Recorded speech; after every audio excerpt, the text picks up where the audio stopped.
Hi everybody. Hello and welcome. My name is Bethany and today we're going to keep building this stupid... Look. Alright. This... It is a struggle, okay? I've been working on this tavern for a while now, actually. Let me get the jams down a little bit. Feeling a little too much today. Anyway, so this tavern is something we've been working on for a while now. And yeah, this is kind of where we are with it. For those of you who have not seen this build before, I will kind of backtrack so that you can see what we're looking at. Let me move you over here and pull you into the front. I do not have the chat box up today, so if I don't see you immediately, I apologize. Moving screens here. Bonus cool things that happen when you have 3 monitors is I have so much space to look at things. Negative side is it's like 1, 2, 3. And like you can always tell which one I'm looking at because they're so different. Like that, the one over here is the laptop screen. This one is like my main like regular size monitor, and then this is like a 42-inch TV. So that's where we are. All right, so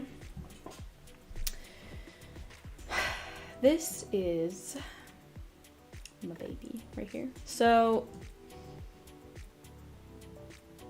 actually, let's go down. We'll go down one. So this is called the Ugly Halibut, and this tavern is for the Daughters of Ambacca build that we have for the Turtle Guild. Excuse me.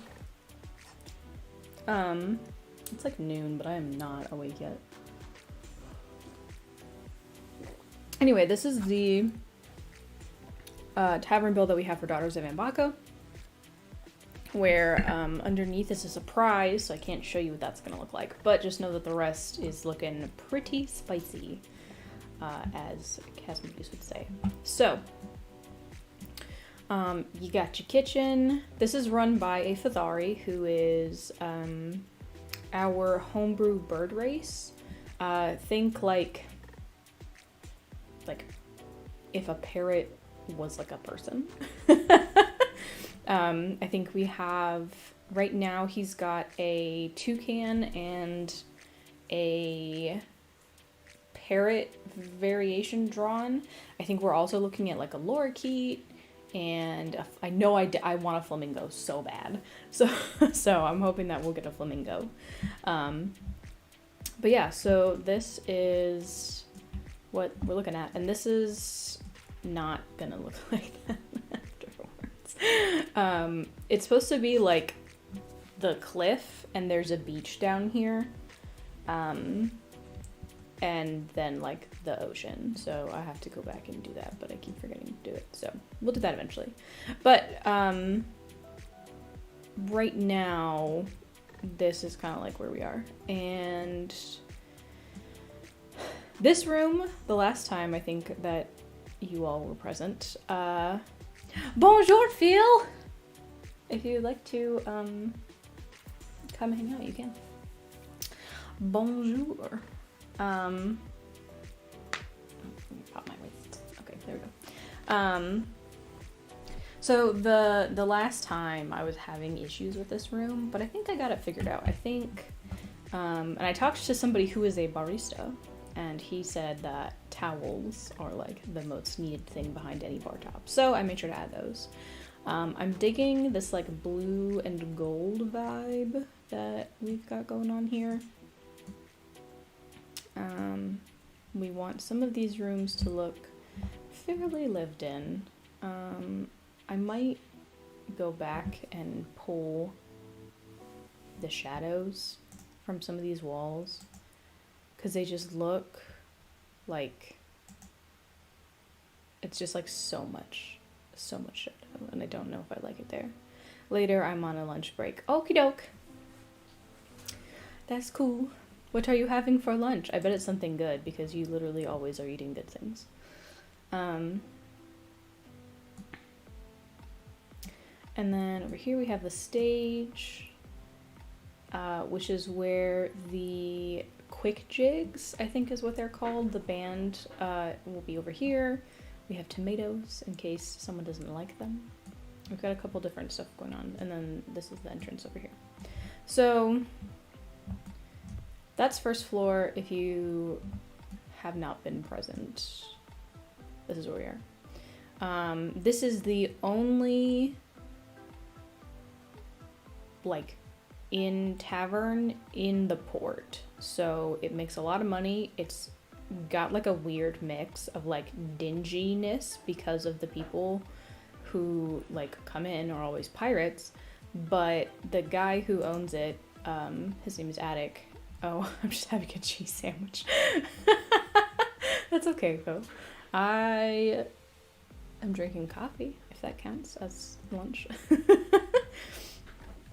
But anyway, so Attic is the Fathari who owns this place, and he keeps it very pristine because of the varying types of clientele that come in here. So you've got the lower inn, which is less than, it could be a little bit cooler. And then I think we just about finished up here last time I worked on this. We've got lights, we've got the basic layout of all of the rooms. The only thing it's missing is like those little things that I put in, like glasses, you know, a pipe, paper, books, that kind of thing. And I'm thinking I might put a small bookshelf here and maybe on the other side as well. But this is what we're working with right now. Also, apologies in advance. You'll probably hear my dog barking and weird shit happening over here because the building across the street from us is where they do the police dog training, and they are out there today, and they're also like mowing the grass. So like you might hear like shouting and barking because they're doing training exercises, and then subsequently your boy wants to go make friends, and he's like, "Mom, there's friends out there." And I'm like, "No, bud, those are not friends." So sorry in advance if you hear any of that happening. But yeah, so here we are. This outdoor patio is going to have a similar layout to the one beneath it. So what I'm thinking we might just do is, I think we might, whoops, that's not what I meant to do. Whoop, that's not it either. There we go, that's what I want to do. This is gonna pull the light with it, which is not really what I want to do, but for now it will work. I'm just gonna paste those bad boys right up here. Because I can, well, I mean, it's good that it like helps me line them up, but we can adjust accordingly. The idea is that we want like a variety of tables to be around, you know? And this saves me having to build a whole bunch. I can literally just pull them up and move them around, and I can change the stuff that's on the tables. It's not a big deal. Yeah, sorry. Like I said, he just wants to be friends with them, and like does not understand that like those puppies aren't friends. Oops. Like those, not friends. He knows that he hears like other dogs barking, and he's trained to like respond to that and be like, what is happening? Are there things that I need to be concerned about? And the answer is no. You don't need to be concerned about them. But he is anyway. And he just wants to be friends. I feel kind of bad because at our old house we had like a backyard, like a real backyard. Now we live in an apartment complex. And he used to like have a whole ass yard and he could run around and go outside whenever he wanted. And he didn't really, like, he had to ask, but he didn't really have to ask, because literally he would just walk to the door and, like, scratch on him and be like, okay, bud, like, go on out.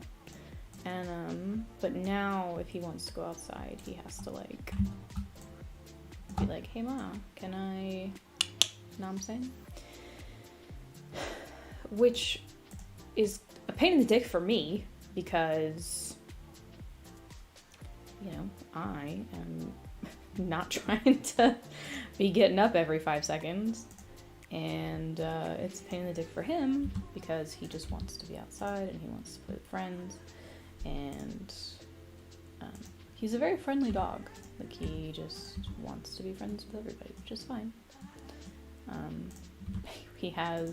There's these 2 chocolate labs that live in our building. They live upstairs. The other day, this little motherfucker, like,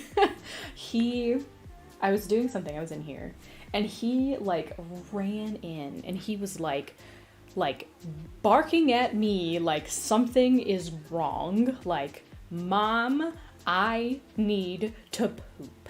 We need to go outside right now. And I was like, okay. And so I get up and I put my shoes on and he's like running back and forth and he's just like, let's go. And we get outside and he pulls me like down the sidewalk, which he hardly ever does. And I'm like, Jesus Christ, like maybe he just like really has to go. And I get to the end and it's because these 2 chocolate labs are out and he heard them and he wanted to come outside so bad that he was like, I could trick Mom into taking me out there. And he did. And he fucking got me. And I saw them. And I was like, you little shit.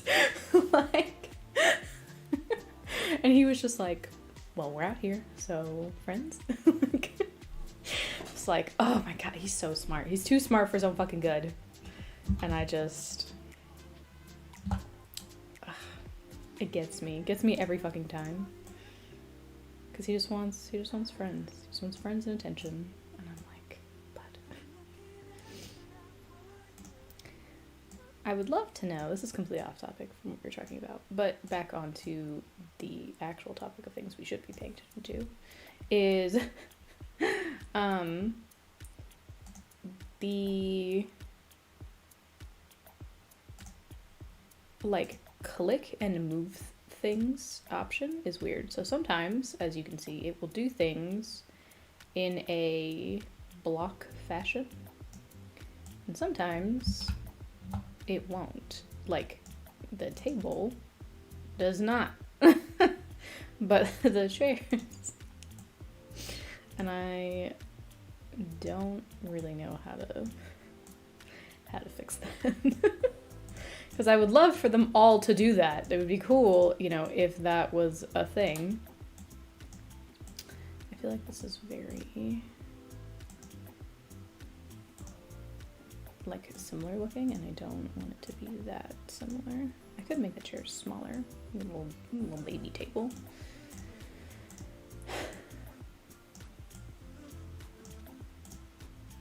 But,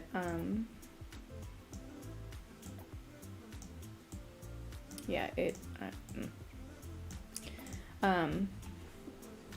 just, you know, things and stuff and things. But he's usually such a good boy. I talk about him all the time, if you're new here. I think I'm gonna stagger these.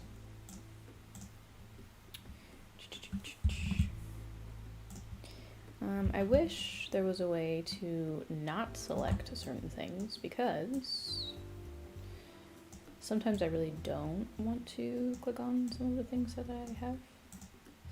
Like, when that happens, right? So like this, now I have to click on something else that's not in the same frame. which would be fine, except that the thing that it usually clicks on is like the floor, and then I end up moving the floor. And we don't want that. So I have to click outside of it and then, you know, do cool stuff. So that's, or I'll do what I just did, which is rotate something, and I don't know what is rotating. Like, I have no idea what I clicked on that is rotating. So we're just gonna back that up, because I don't know what it is. I have no idea. It could, like, I don't think it's anything that would be on a lower level, because I don't think that's how it works. Like, I don't think you can just have things on, like, a lower, like, it doesn't pick up layers unless you tell it to pick up layers. But there are also not layers. Like, it's just, like, front or back. There is no, like, middle ground. Like, if you fuck it up and you put something somewhere that it needs to be, you're just gonna have to take it out and put it back, because there's no, like, there's no, oops, I did this on the wrong side. It's, you get what you get. Like, which is kind of annoying, but that's something that I hope will be fixed eventually. As of right now, DungeonDraft is still, in my opinion, in its infancy. It has been out for, I'd say almost a year now, maybe. DungeonDraft is made by Megaspoot, who's the same person who makes WonderDraft, which I don't have, and I would very much like to have it. So that's on the list of things that I will be obtaining soon. Dang it. But I don't really make enough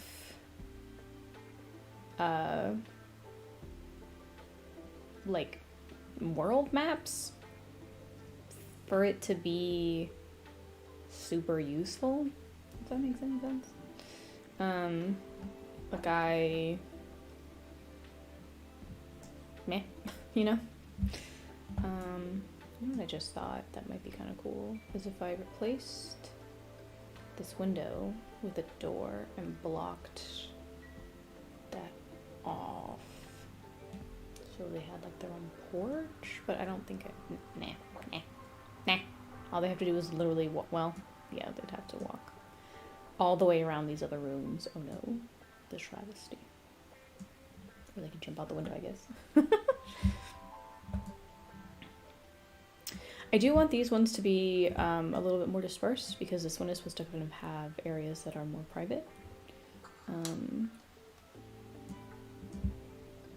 Well, not necessarily more, the top part. Maybe we can talk about that. So up here, this is Attic's home.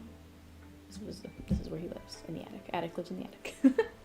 But this is where he lives, and this is, I think it's going to be very open. It's going to be very studio apartment feeling. It'll have like a bath section that's going to be blocked off. And then this part up here is like where he hosts like private parties. So I haven't decided what I'm going to do with that yet. But this one, I think I want like sections of it to be kind of like boothed out so that it's sort of blocked off. And we do have dividers for that, so I think what we might do is just kind of do like a row right here and do like 2 tables in a row, and then a row right here and these tables. I think that will work. These are going to be flipped.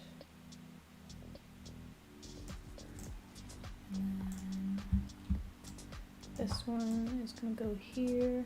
I apologize if you can't actually follow most of what I'm saying. When I do these maps, I get very stream of consciousness, and we're gonna switch topics pretty regularly. I realize that to some people that might be kind of annoying that I don't have like a topic that I stick to, but it's really because as I'm thinking about what all of these things are gonna look like, all of these other things are like popping into my brain, and then we talk about them. I believe last time we were here, we were talking about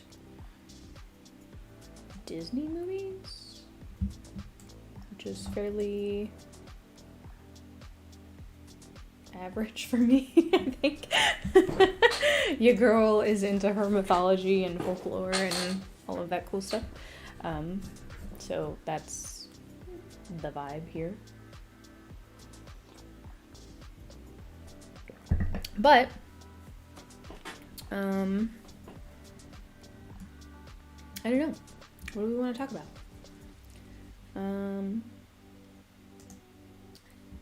We can... Ooh, I like this music. It's pretty nice. I'm digging it.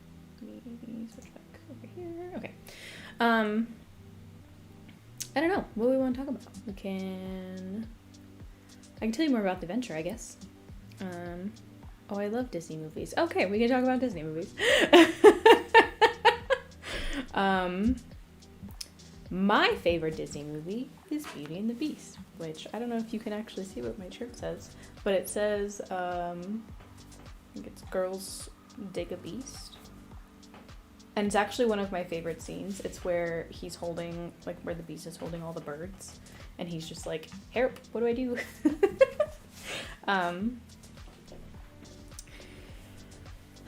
I am a huge fan of Beauty and the Beast for multiple reasons. One of them, obviously, is that Bella's my favorite princess, because I am her in, like, every way, shape, and form.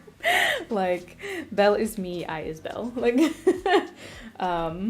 I love to read. Like, books are very much my thing.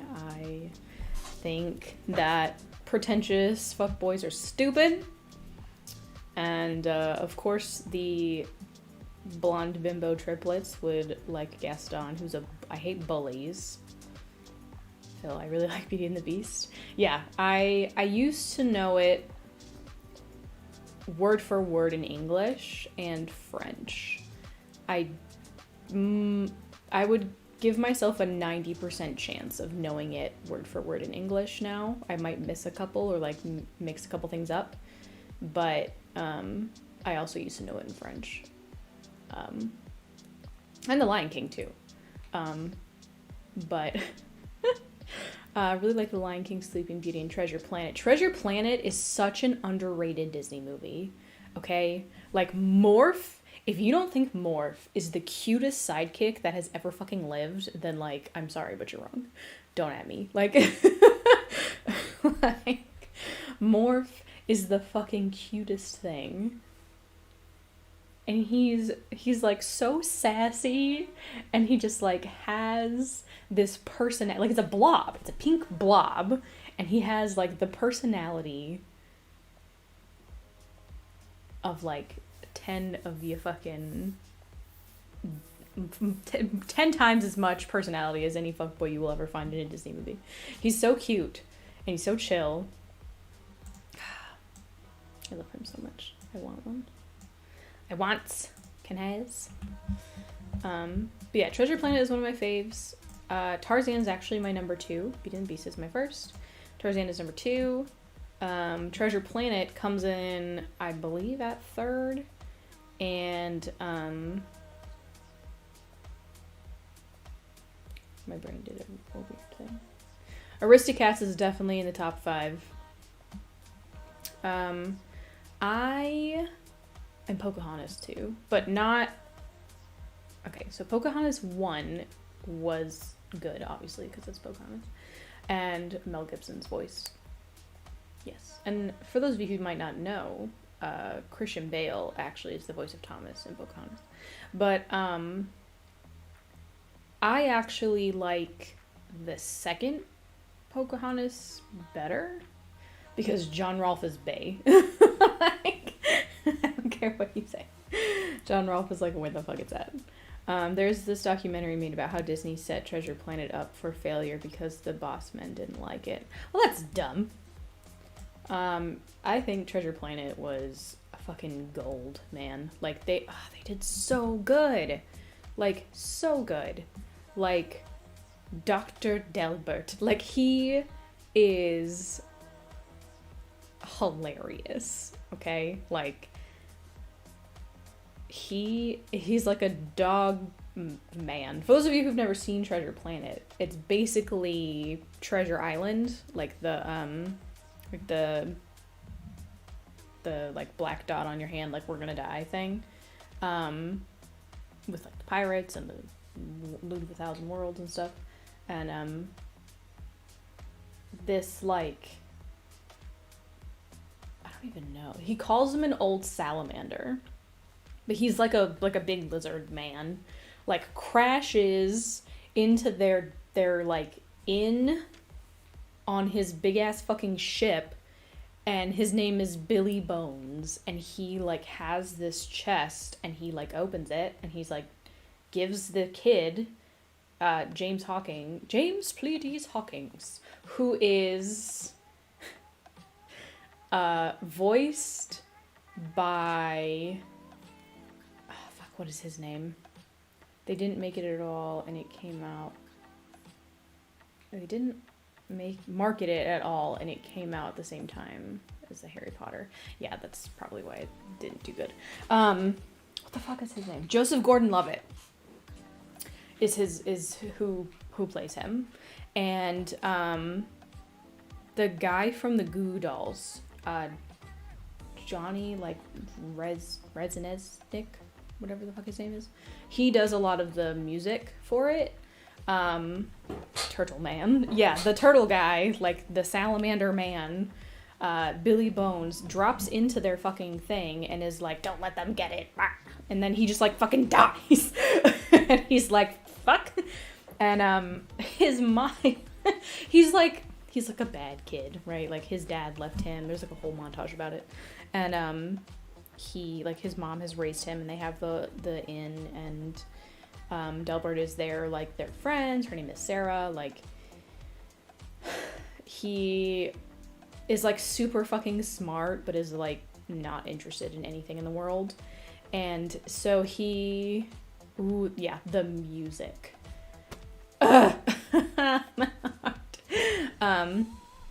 But they basically, I love Iris. Isn't it such a fucking good song?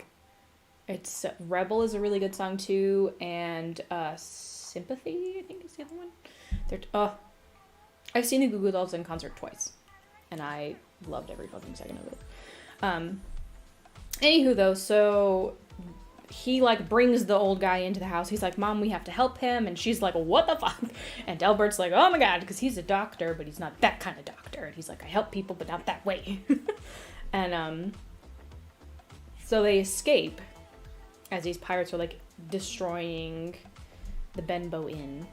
And they escape and they make it out, and they go to Delbert's house, and she's like really fucking mad, which is understandable because her whole fucking life just burned down, including their home. And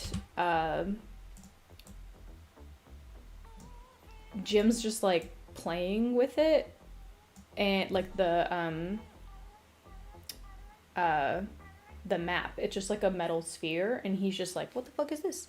And then Jim like just has it, and he's just like playing with it, and it just like opens up, and it's this map of like all of the galaxies, because they live in like space, you know, flying ships and shit like that. And it's like a treasure map, and it has all of the maps of like all the galaxies and like the spaceports and like where they are on Montresor. And then there's like this big port, and then it shows them like this map and the planet that is Treasure Planet, which is like this legend of like a loot of 1,000 worlds. And they're like, we could fucking go. Like, it's real. This is the map. Like, this is it. And it was from this pirate who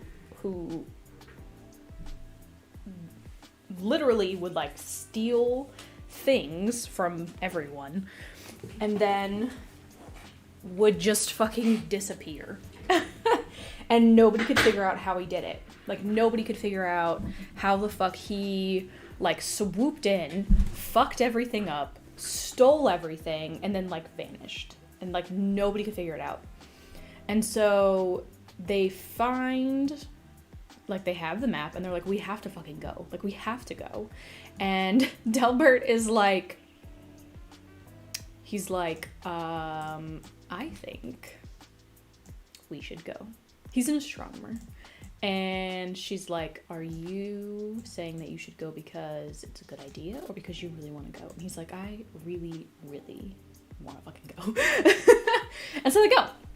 And Delbert and him, like, get on this ship with the captain, who is, like, a cat lady, and she's fucking slick, okay? Iris gets me in the feels every time. Iris does really get you right in the feels. Oh, God, it's such a good song. But the fucking captain is hella slick.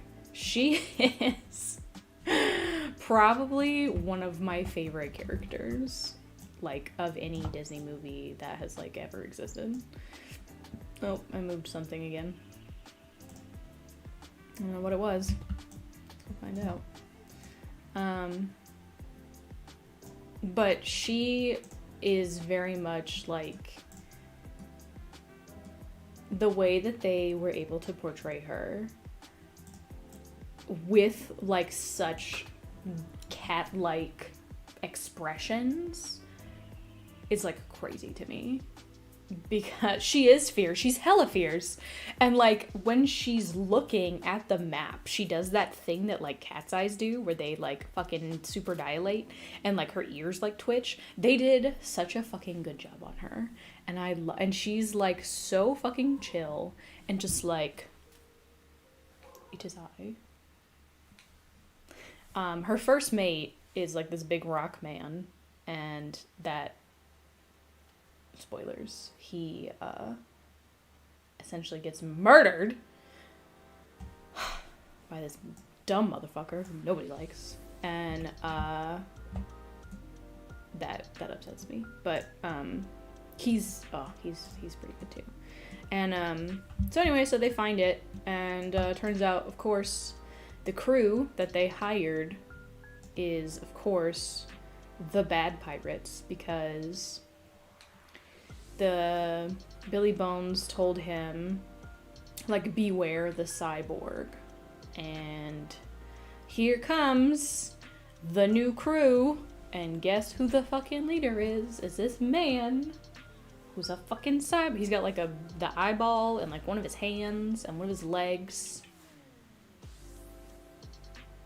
I think one of his ears, like, his eye thing, like, connects into the back.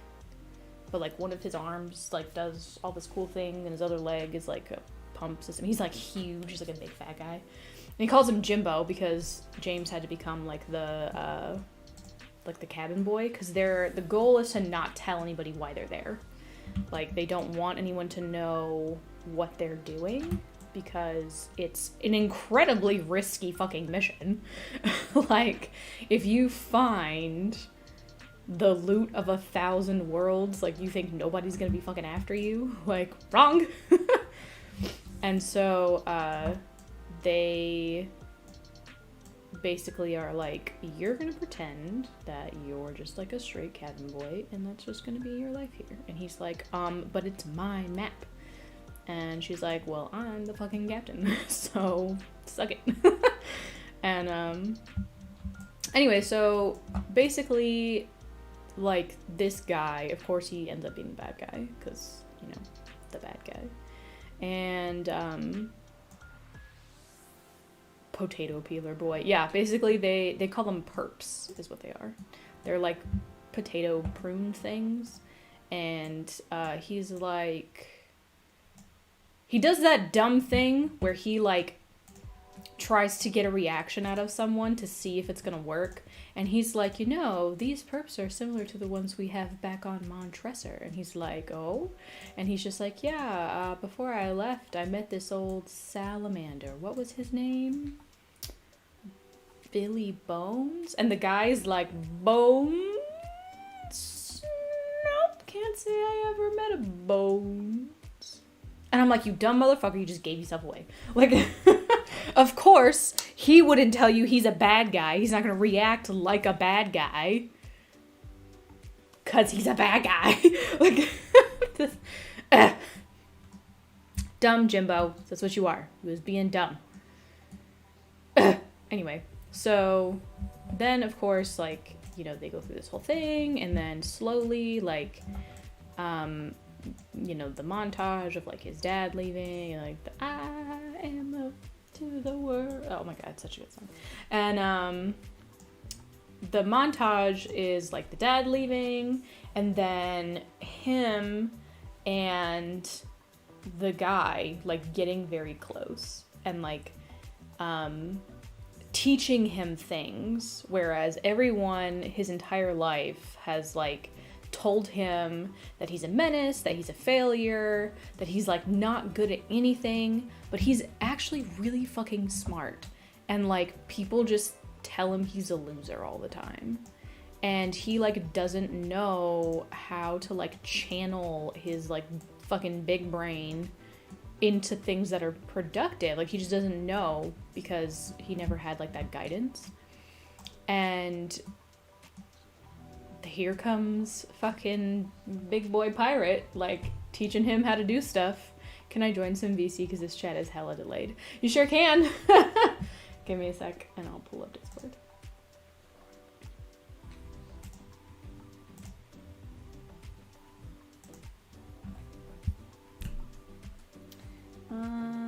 I'll be in stream chat.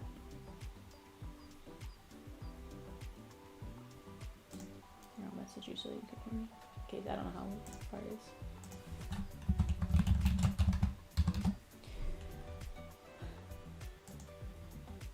Okay, so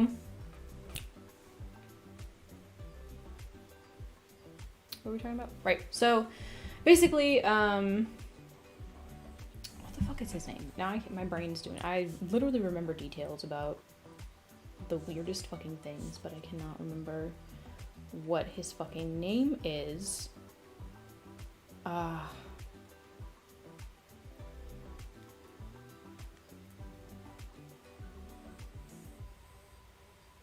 Hang the fuck on.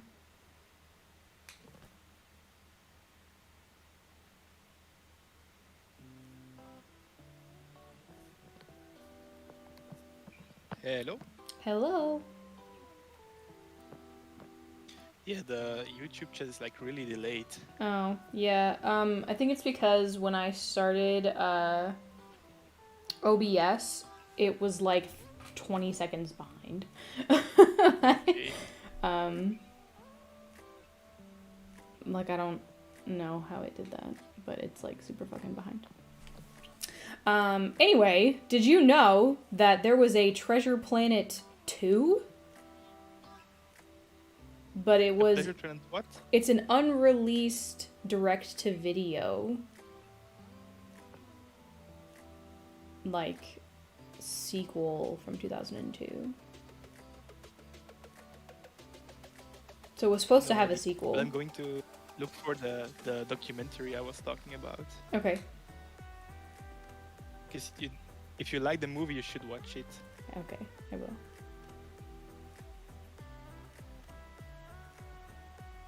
I'm upset about this. There was a second one and they just didn't fucking do it. Anyway. So yeah, like so just Joseph Gordon-Levitt was Jim Hawkins. Brian Murray was Long John Silver. Martin Short was Ben. So Ben was this fucking robot This robot. that they find. when they get there, when they inevitably get to the planet. Dr. Doctor, Captain Amelia is Emma Thompson. Mr. Scroop is the big bad guy. Sarah Morph. Mr. Arrow is the first mate who, like... Yeah, well, I've only ever seen the movie like once in English, I think. When I watched it, I always watch it in Dutch. Because the jokes are... Normally, I don't like the jokes when they're translated, but in Dutch they're so good. Because, especially with the robot, when he doesn't remember his name anymore. I can't remember what the scene is like in English, but in Dutch, when you say I am and then your name, it is ik ben. So he says ik ben. Ben. That's funny. So it's really funny. Did I lose my... Oh, okay, there it goes. I was like, that was weird. Did we catch up? I don't think we're caught up yet. That was weird. Let me turn the music down so I can turn you up. So, but yeah, so, Mr. Silva is the name of the guy, the cyborg guy. And I love, like, the montage gets me in the fucking feels. Like, since he... The montage about his father, or when he's teaching him things? Both, because it's like the same one, right? Yeah. Is it the same one? It like, kind of swooshes into the same one, I think.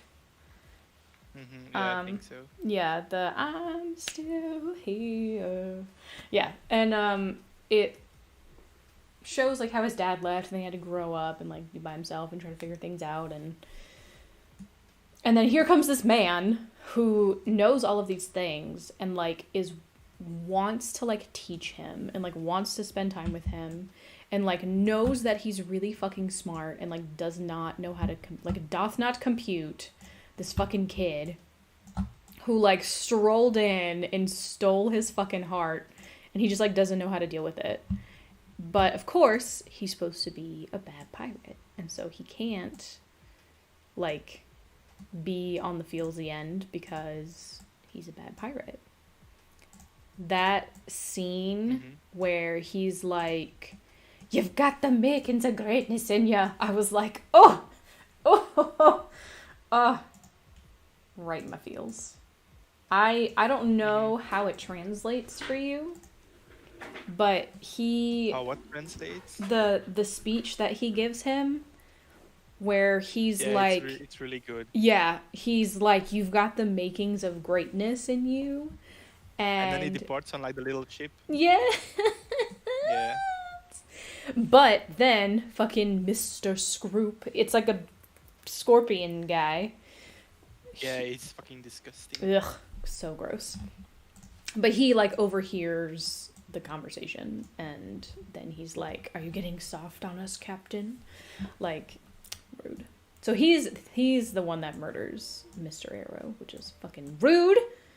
Yeah, because he snips the cord when they're in the storm. Yeah, they're passing a star. A nebula. Yeah, or a nebula, and it goes supernova. And so it starts to like create a black hole and like suck them in.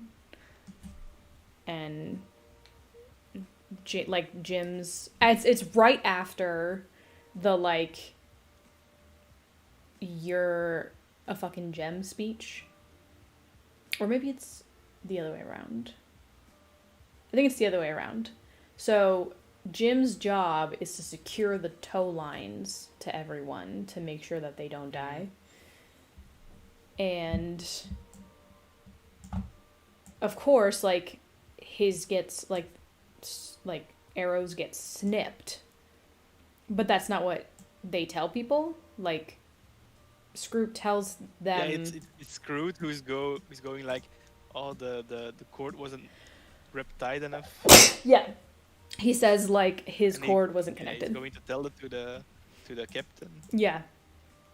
And so he's like, "No, I checked them all. I know I did." And that makes Silver mad because he like didn't authorize this motherfucker to just be like out here killing people. But he's just like a dickbag. And you know, so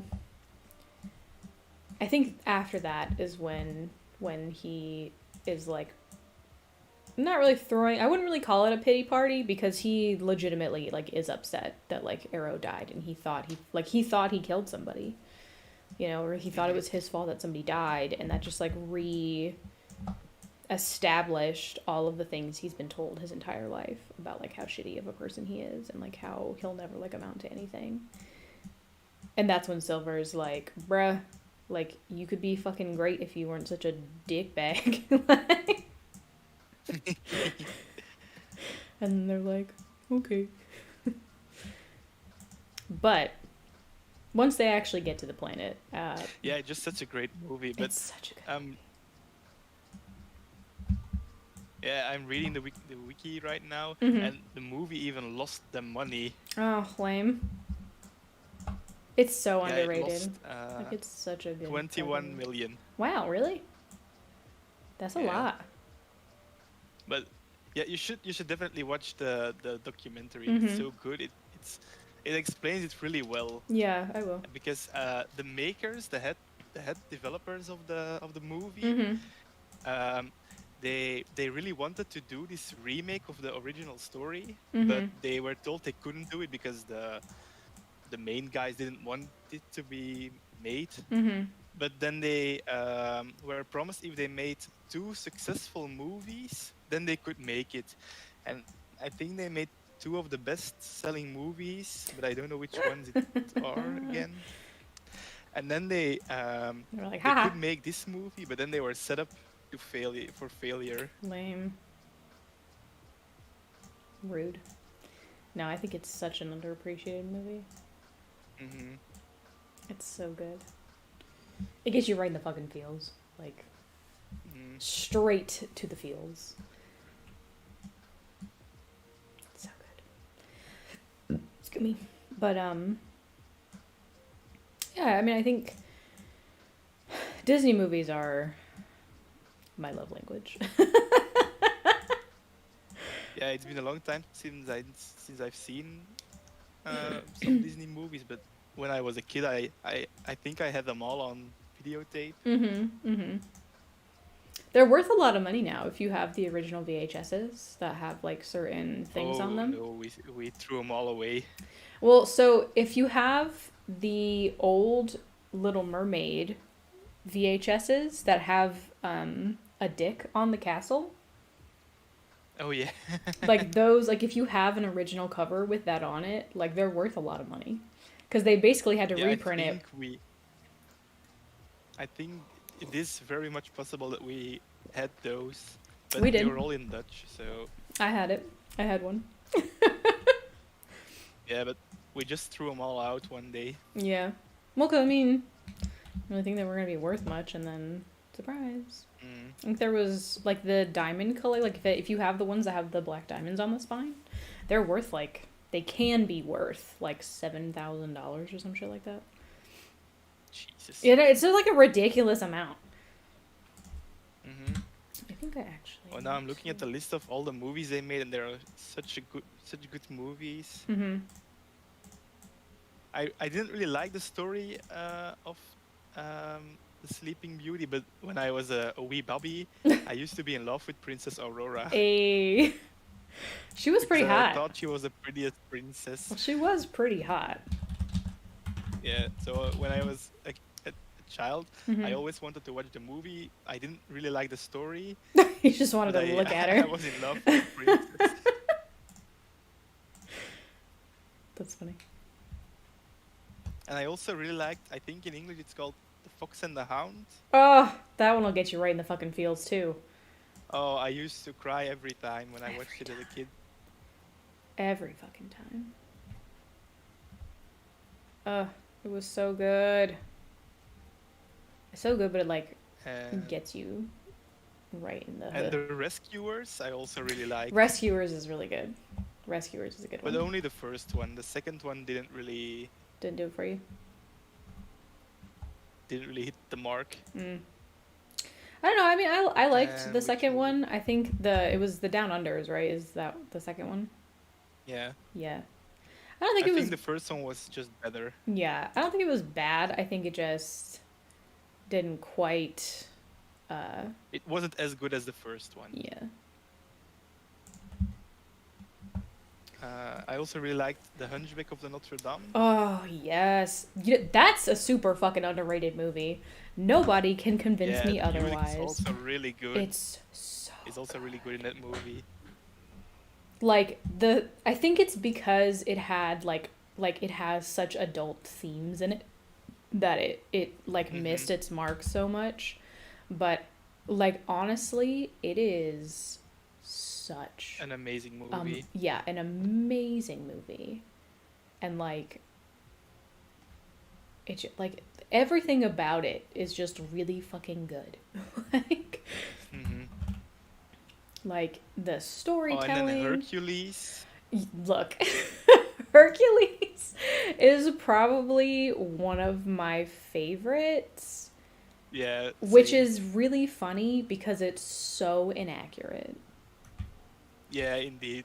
If you're like a little bit of a mythology and history buff, Yeah. it's so inaccurate, but It's so the bad. subtle details and the jokes are just so good. Yeah.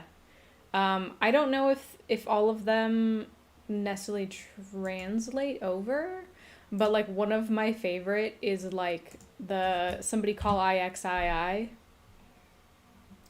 which is yeah, when the Is it a movie or a... No, it's in the movie. So when the Hydra, like when it's in the movie. yeah, when the rock falls on the kid, right? The kids who aren't actually kids, they're the bad guys, like the henchmen. So when they like get stuck underneath, one of the kids yells, "Someone call IXII," which is the Roman numerals 911 for 911, and it would only make sense for like America because 911 is the emergency. The joke, but in here it's we call 100. Yeah. But yeah, it's like somebody call IXII because it's 911, and it's the emergency number, which is fucking gold. Like you cannot. I really love that one of the main characters is called Phil. Yeah, Philatites. That's what his name is. Yeah. Philoctetes. Yeah. PHILOCTETES. Is that why your thing is Philos? Is that what it is? Is that what inspired it? No, not at all. Oh, okay. But yeah, no, it's there's such a good movie. Such a good movie. Yeah, I really love the movie. Did And all the subtle sex jokes that the gods make among themselves. Yeah. Yeah. Like when she's like, I know he's good, like he can trust him, and Hades is like, he's a guy. I'm like, yes, girl, tell them. Like Hades is like the OG sassy gay friend, but Hades is actually my favorite. Hades is actually my favorite in the Greek pantheon. Like his story is so like deep, and you don't even realize it because it's like a very rarely told. Like everybody knows all about like Zeus and Poseidon, right? Like Zeus is, you know, like king of the gods, and he does the thunder and like blah, and there's, you know, all the girls that he bangs, and some of them not so willingly, and Poseidon is like, you know, that had that whole like Percy Jackson series, right?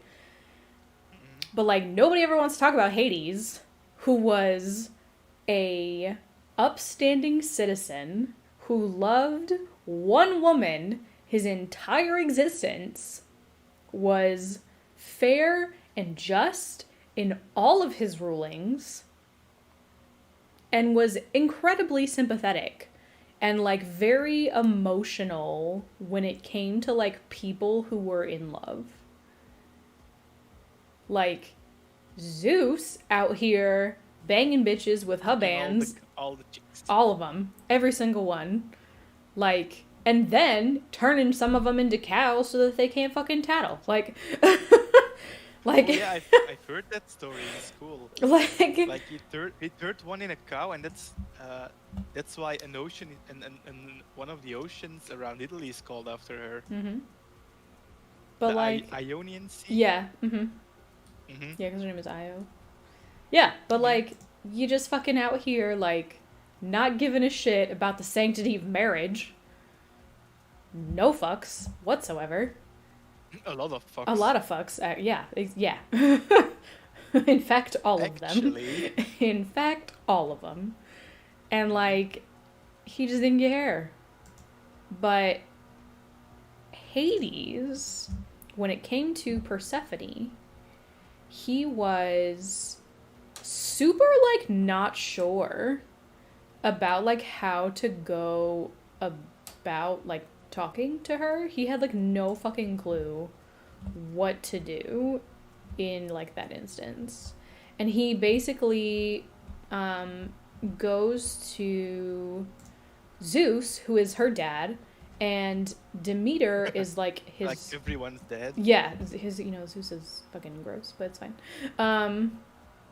Like he goes to Zeus, who is her dad, and to Gaia, who is his mom or their mom, but like goddess of the earth, and he says like, what do I do? Like I really, he sees her like living her best fucking life, like down in the underworld. He's like looking up at everybody who's prancing around having a good old time, and like sees Persephone like playing with these wood nymphs, right? And they're just, like, having a grand old fucking time. And like, he just, like, immediately falls in love with her. And he, like, doesn't know what the fuck to do about it. And he is like, she's so pretty. And she, like, I just don't know how to hang. Like, what the fuck is this feeling? Because he's literally been in darkness his entire fucking life. Like, from day one, your boy gets fucking swallowed and has to, like, hang out in Kronos' belly until they fucking bring him out for the... What is it called? Titanonakami War. Jesus. Yeah, it's a fucking mouthful. But basically, it's like where they fight, like the Titans versus the Oblivions, right? Yeah. And he's just been in darkness his whole fucking life. And so, all of a sudden he sees, like, dem ankles fucking living their lives up in the upworld, and he's like, bruh, she's so fucking hot, what do I do? And he just like doesn't know how to hang, like he doesn't know what the fuck to do. And so he goes to Zeus and he says like, hey, so I see her and she's like super hot, like SOS, what do I do? And both Zeus and Gaia are like, just fucking kidnap that bitch. Like, and he's like, that's what you do. What? And they're like, yeah, like just kidnap her, it's fine. And he's like, I don't think that's what you're supposed to do. And they're like, no, really, like, it's fine. Like, I give you permission, it's cool. Just, don't worry about it. So he's like, okay. So he, like, breaks out of the fucking ground. And, like... Let me grab her. Yeah. And he, like, pulls her down. And she's like... and he's like, hi. And she's like, hey. And, he's like, so, I brought you down here and I made you dinner. And she, like, looks around and there's this big fucking, like, table full of food. And, like, all of these things. He's like, I have presents for you. And, like, I have this table full of food. And, like, I want you to love me. Hi, hello, you're pretty. And she's like, okay. And so she, like, sits and she eats 3 pomegranate seeds. And he's like, so... you ate the food, and now you can't leave. So, you want to be my wife? And she's like, well, I haven't been killed, or, forced into any kind of actions So I'd say this is going pretty good. And so she's like, yeah, sure, I'll fucking marry you. Like, if this is how I get treated all the time, like, shit, I'm down for it. So she does. And the person who gets the most fucking mad about it is her mom. Like, Demeter is fucking pissed. And she is I think I've heard this story before. Yeah, Demeter is fucking hella pissed. And she's like, how dare you steal my baby? And Zeus is like, or not Zeus. Well, yeah, technically Zeus. Like, Hades is like, sorry, she ate the food. I can't give her back. And Zeus is like, yeah, bruh, she fucking ate the food. Like, he can't give her back. Those are the rules. Like, I don't make the rules. But then Demeter's like, actually, you fucking do. And just to prove my point, I'm gonna be a psycho bitch and kill everything until you give her back. So she does. She kills, like, everything on the planet. Like, crops, fucking livestock, everything. Until finally Zeus is like, bitch, can you fucking chill? Like, you're being real extra right now. And she's calm down. Yeah, she's like, fucking chill. And so she says, fine, but like, you better bring me my kid. So Zeus finally says, like, all right, you fucking psycho, like, how about she will come up above the underworld for half of the year, and then the other half of the year she'll be down with her husband. And she's like, okay, fine. And Persephone's like, oh, and that's how the seasons came along. Yes. Yeah. Yes. Yeah, I know the story. Mm-hmm. It's a very, like, I love the way that it's used to explain, like, why things are the way they are. And yeah, it's like, what is it? The meter is very wait. In summer and autumn, she's with her, and then in winter and spring she's with him. No, so it's spring and summer she's with Demeter, because Demeter is like the goddess of agriculture. So yeah, so spring and summer. Explain with like, in fall she's getting sad already because she's about to leave, and then in winter she's very upset and very sorrow, and then when it becomes spring again, she is anticipating her return. I think it like that? I think it's spring and summer she's with her, and then fall and winter she's gone. Yeah, could also be like that. Yeah, I think that's what it is. But basically, yeah, she's a fucking whack. Just like, oh, I hear a pupper. But yeah, it's like a whole thing, and Hades is my fave, and he will always be my fave. And I hate that they, like, he's always... Hades is bae. Yeah, Hades is bae. Like, Hades is fucking bae. You will never prove me otherwise. Like, I hate that he's always portrayed as, like, such a shitbag. When really, he's, like, the best one. And there's so many... The least shitbag. Yeah, he's the least fucking shitty of them all. And he's so not shitty, in fact, that there's not really that many stories about him. Like, you'll very rarely find many stories. Just because a lot of people, like, didn't really know what the fuck to think about him. Like, and it's a common misconception that Hades is god of the dead, and he's not. Hades is god of the underworld, which is... the underworld. Yes. Hades is not god of the dead, he's god of the underworld, which is, there is a distinct difference. He is not, like, responsible for people who die. Like, he is responsible for them in the aspect of, like... Afterlife. Yeah, like, when they come to the underworld, it's his job to, like, make sure that they're where they're supposed to be and that they don't fucking leave. But even that has its caveats, because there are some stories where people have, like, go in and out of the underworld. Like, Hermes is allowed to go in and out of the underworld because he's a messenger god. He's also the trickster god, like in the archetypes. Hermes is the trickster god, which is weird. You would think it's Hades, but it's not. And there's the story of it's not Eros and Psyche, it's the other one. Basically, this guy loves his wife so fucking much that he, like, cannot hang when she fucking dies. Like, he is completely destroyed by it and, like, needs to make it better. Like, he needs to get her back. And so his way of doing so, essentially, is he is like, okay, I'm gonna go to the underworld and I'm gonna talk to Hades and I'm gonna ask him to give her back. And everybody tells him, like, that's not gonna fucking work. Like, it's fucking Hades. He's not just gonna give her to you. Like, she's dead. And he's like, well, I don't fucking care. Like, I'm gonna try.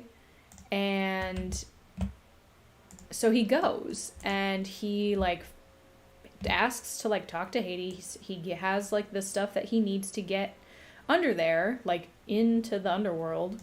And he finally gets there and he's like, hi, hello, I would like to talk to you. And Hades is like, okay, like, what the fuck do you want? And he's like, I miss my fucking wife, like, a lot, and I would like to have her back. And Hades is like, well, I can't really do that. And then he literally goes on to, like, explain to him how much he loves this woman. Like, I think her name is Echo, maybe. I don't know, but, like, he goes on to explain, like, how much he's in love with this woman and how, like, he cannot live without her. And Hades is like, and Persephone, she's there too. They're both, like, so incredibly moved by this man's, like, devotion to her that he's like, okay, you can take her back, but there are, like, some rules.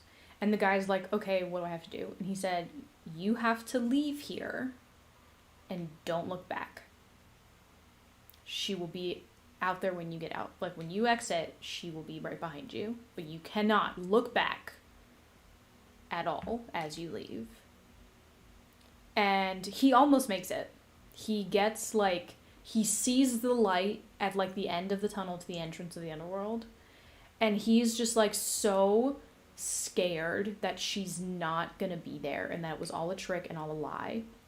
And he looks back and he sees her ghost and she's like, no! And then she gets sucked back down and he has to, like, leave without her. But, like, he fucking it is really sad. But he fucking tried. Like, he told that he was like, he's like, you can't look. Like, you have to leave and, like, don't look back, but know that she's there and, like, trust that she's there. And he fucking didn't, and she gets sucked back down. And, like, there's another one where there's a guy, and it might be the same story, but I think they are different, who plays the lyre, which looks like a guitar thing, and he, like, plays it so fucking beautifully that, like, Hades and Persephone are, like, so incredibly moved by his music that they, like, let him live or let something happen. They might be the same story, but basically it's the same thing where they, like, listen to this man who is, like, SOS, like, this is how sad I am, please let me live, or please let whoever live, and they are just, like, so incredibly moved by it that they're like, fuck yeah, like, these are the rules, but, like, fucking yeah, because he's a hella romantic. He asked her if she would marry him. He wasn't just like, hey bitch, you mine now, like, you know? You're here for the long haul.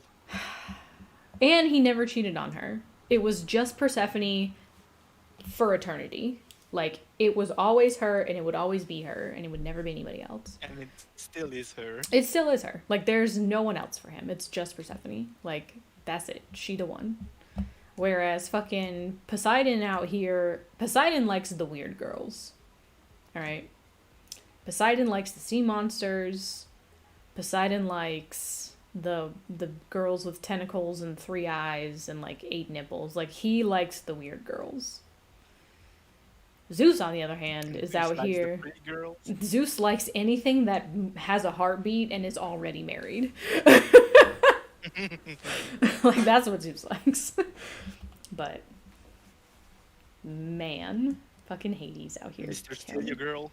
Yeah, literal Mr. Steal Your Girl. Like, out here fucking swooping them up with no warning. It's not even a vibe. It's like, not, like, oh, God.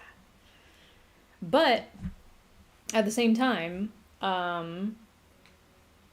like, when you think of the culture back then and, like, the way things were run, excuse me, like, the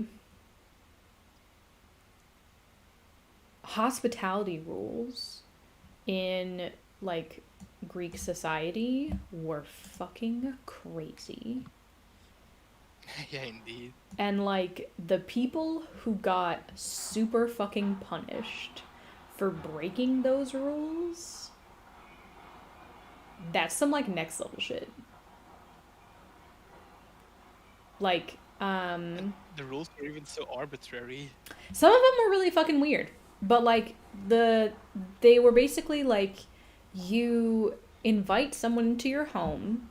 Like, if somebody shows up to your home, like, you give them, like, food and offer them a drink before you ask them, like, what they're doing there.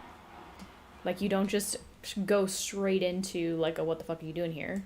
Like, you ask them, what do they do? Like, Business or pleasure. yeah, basically, like, you give them something before, you know, whatever. Mm-hmm. And so, hello. Oh, I got the Snapchat from Hubban.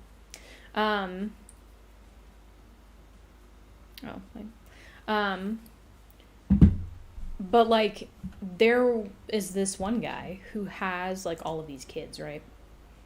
And he's got all these fucking kids, and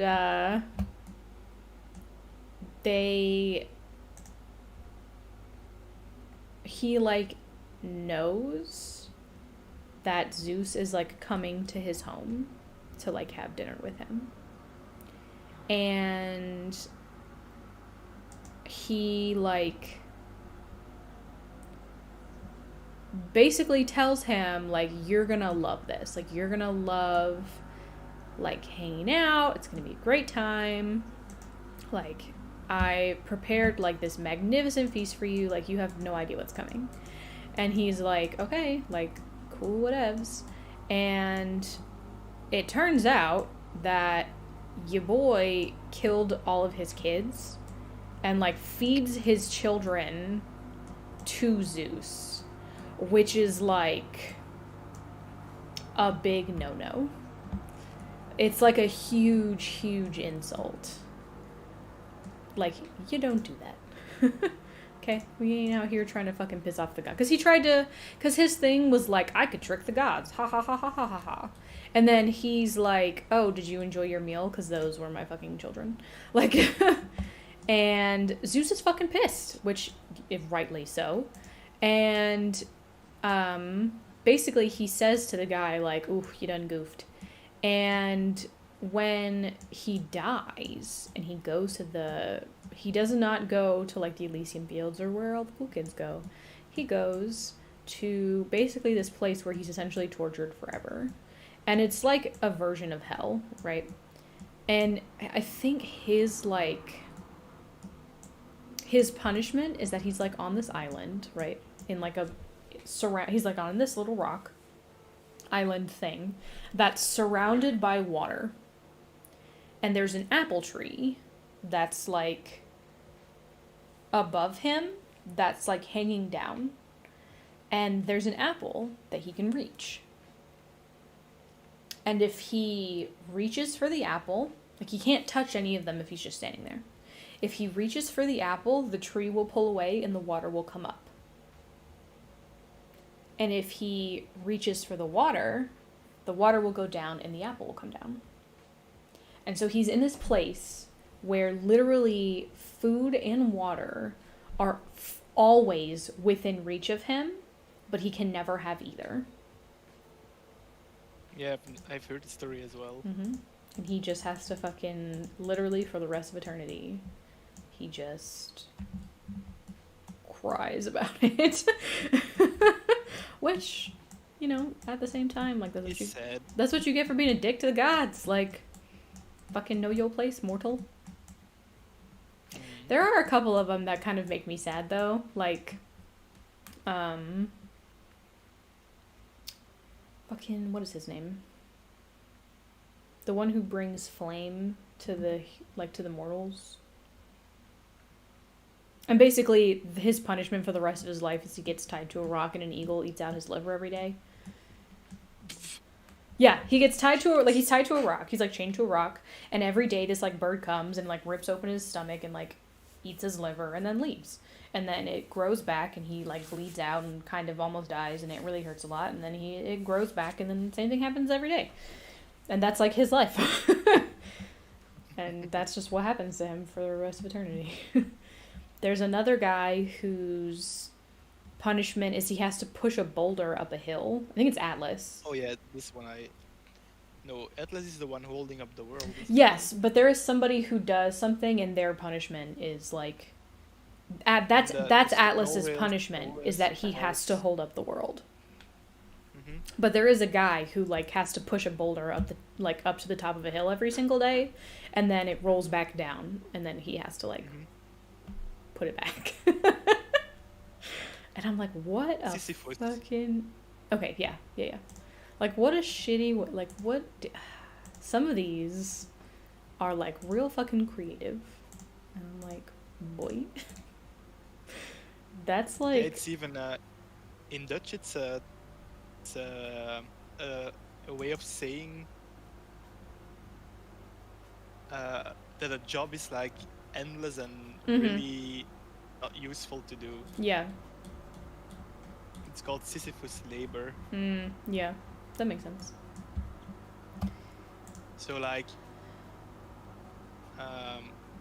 cleaning the snow when it's still snowing. Right, yeah. Things that don't make any fucking sense. I'm gonna go under.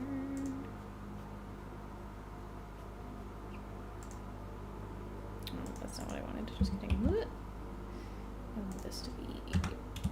Whoops. 5. But then I still have the Disney movie list here, and there are still quite a few good ones. Yeah, there's... But there are also ones I didn't really like. Like I'm not into Aladdin in English. Really? You don't like Aladdin? No, I don't like Aladdin. I am not a huge fan of the new one. I think some of the new ones are pretty good, but not all of them. And I also didn't really like Pocahontas and Mulan. I haven't watched the new Mulan yet because I am afraid to, and I think I'm worried that I'm gonna hate it. I didn't really like. Yeah. I'm concerned that I'm gonna fucking hate it. I also didn't like Alice in Wonderland.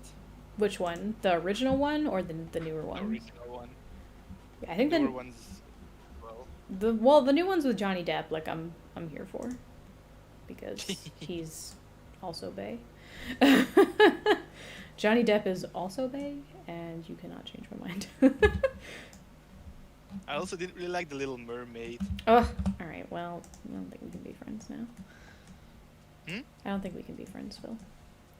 Ouch. The Little Mermaid is Little Mermaid.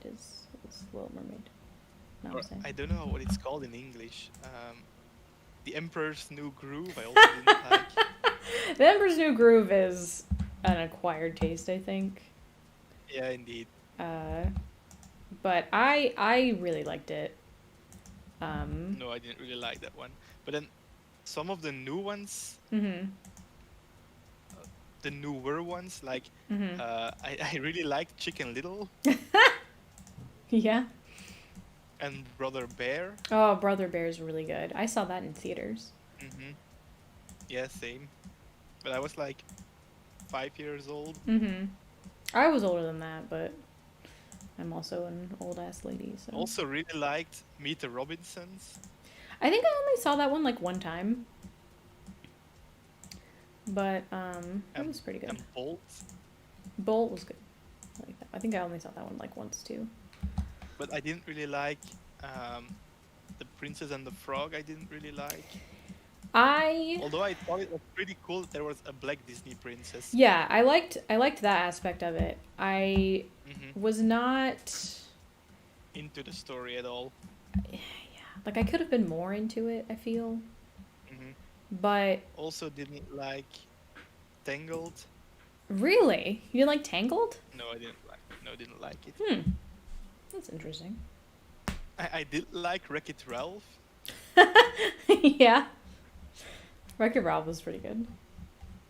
I'm gonna And wreck big it. love goes out to Big Hero 6. Oh, yes. Big Hero 6 is in my fucking heart forever. Yeah, it's such a good movie. It is so good. Frozen was kind of meh. You know, I didn't really dislike it. I never got the hype, you know? No, same. I never was not as about it as I could have been, I guess, you know? Also really liked Zootropolis. Oh, okay. So Zootropolis, for those of you who don't know what that is, so Zootropolis is what they called Zootopia in other countries. Oh, it isn't called Zootropolis in Mm-mm. English? No, in English it's called Zootopia. Weird. Yeah, it is Because weird. I think it's a very English sounding name. Mm-hmm. But yeah, no, it was called Zootopia in English. Yeah, I think a lot of movie titles would sound really weird when I say them in Dutch. Well, I mean, they might be a little odd, but I think part of it was that they just... Some of the words didn't make any sense, like, if you transfer it over. Like, Moana is not called Moana. It's Vaiana. Yeah, in a lot of other places. Yeah, I think the movies that stay the same are like movies with a name in them. Mm-hmm.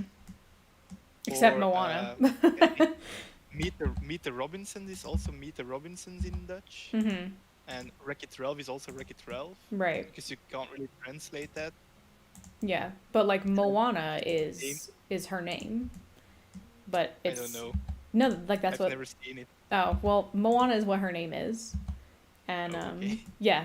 And so, like, that one was changed. I'm not really sure why Moana was changed. No idea. No idea. I don't know for that one. It's a little weird. Oh, that worked.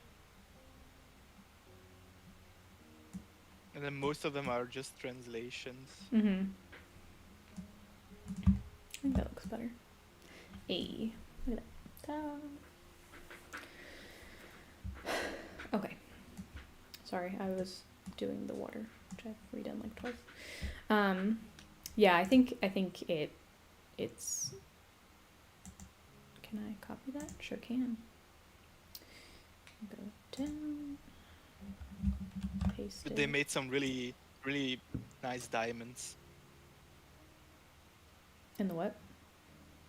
It's a Dutch saying, I think. Oh. Like they really made Oh, some okay. masterpieces. Oh, okay, yeah. We, they're called gems. Oh, in Dutch we say diamonds or pearls. Yeah, it's like something is a gem. Oh yeah, we say something is a pearl or something is a diamond. Yeah.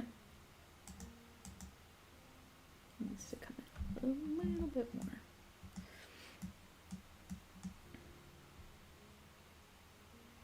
Also didn't really care for 101 Dalmatians. Really?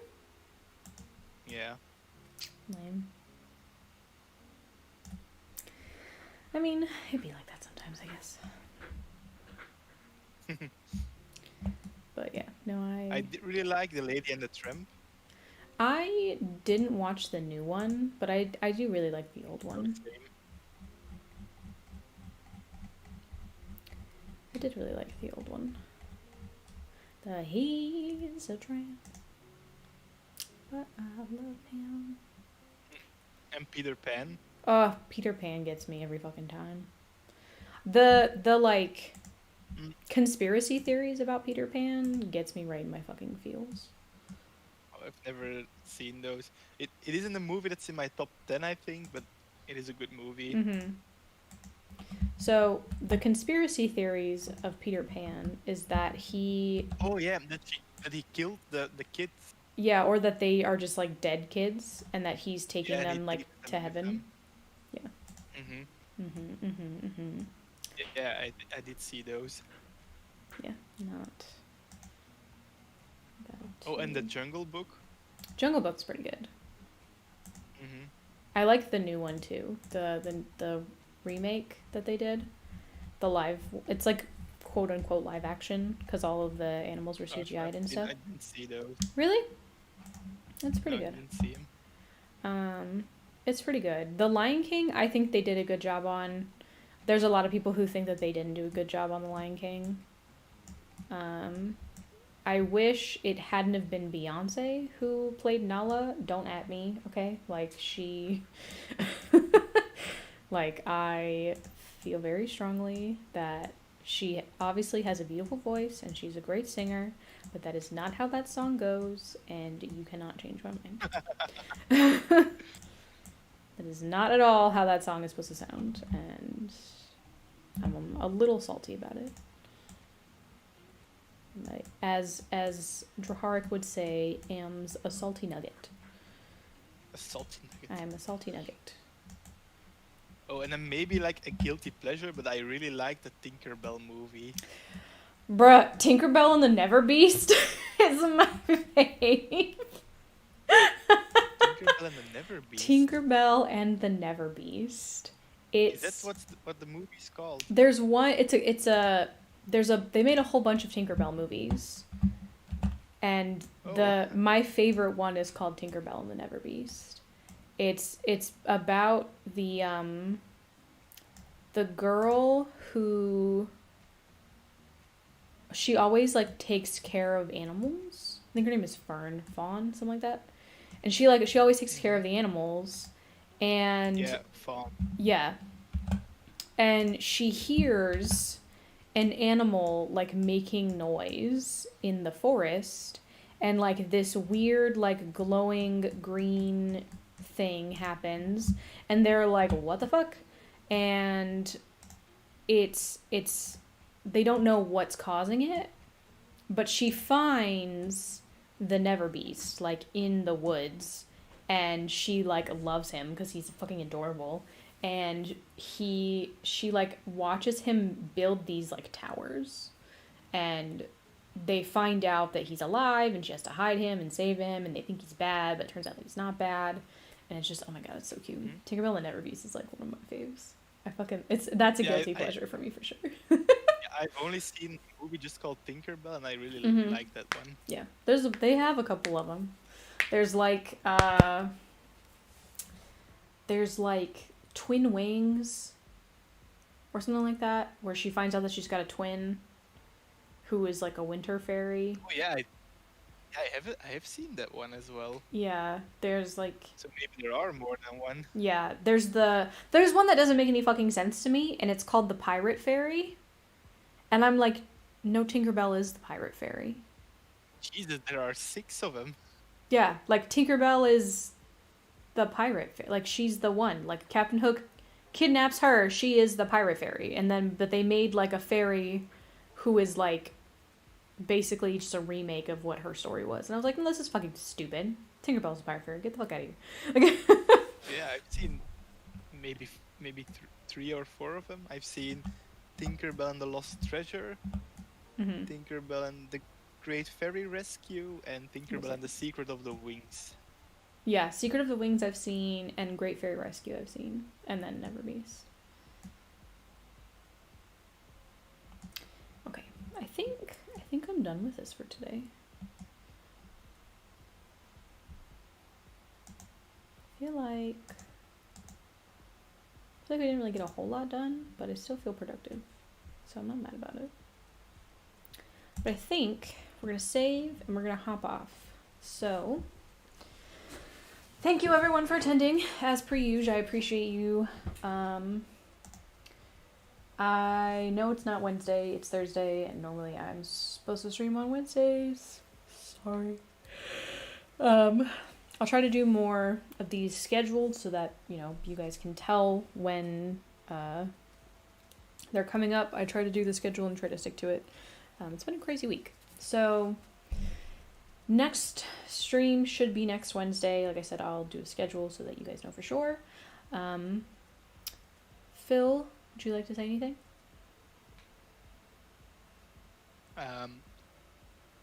No, not really. No? Okay, cool. Thanks for coming on. Thanks for hanging out with me. I appreciate you. Thanks for talking Disney with me. But yeah, so I will talk to all of you later. And as always, thank you for watching. Have a good rest of your day. Bye-bye.